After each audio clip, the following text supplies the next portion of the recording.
నమస్తే. ఈ శ్రవణ్ కుమార్ అనే ఆయనతో గురించి మాట్లాడాలంటే సిగ్గేస్తుంది. నాకు ఎన్నిసార్లు మాట్లాడినా నాకు సిగ్గేస్తుంది, కానీ అతగాడికి సిగ్గేయట్లేదు.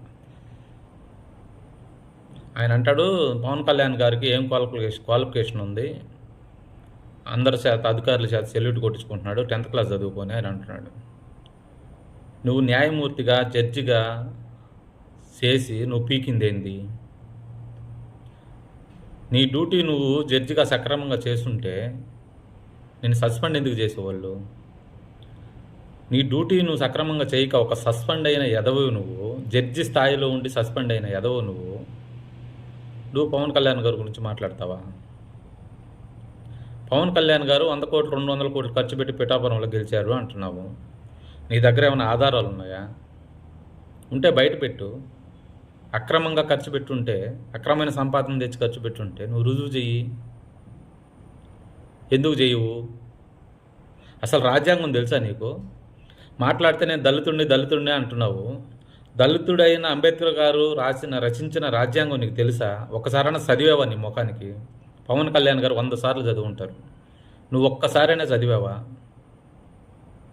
ప్రపంచంలో ఎంతోమంది లక్షల కోట్లు ఖర్చు పెట్టి రాజకీయాల్లో గెలుస్తూ ఉన్నారు. ఒకవేళ ఆయన ఖర్చు పెట్టాడే అనుకో, ప్రపంచంలో ఎంతోమంది లక్షల కోట్లు ఖర్చు పెడుతున్నారు. ఆయన ఓడించడానికి 1000 కోట్లు ఖర్చు పెట్టారు పిఠాపురంలో. అప్పుడేం పెట్టుకోండవు నువ్వు?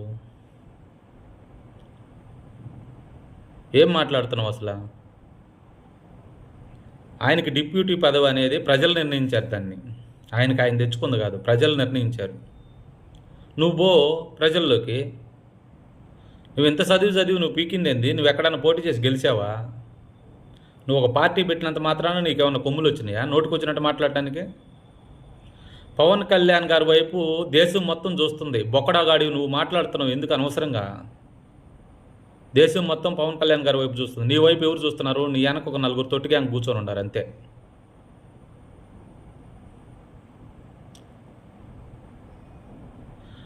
ప్రజలు నిర్ణయించిన నిర్ణయాన్ని ఆయన పాటిస్తున్నాడు. ఆయన చేసే పనిలో ఆయన ఉన్న పదవిలో సక్రమంగా చేయకపోతే ఏదన్నా రాజ్యాంగపరంగా విమర్శించు అంతే.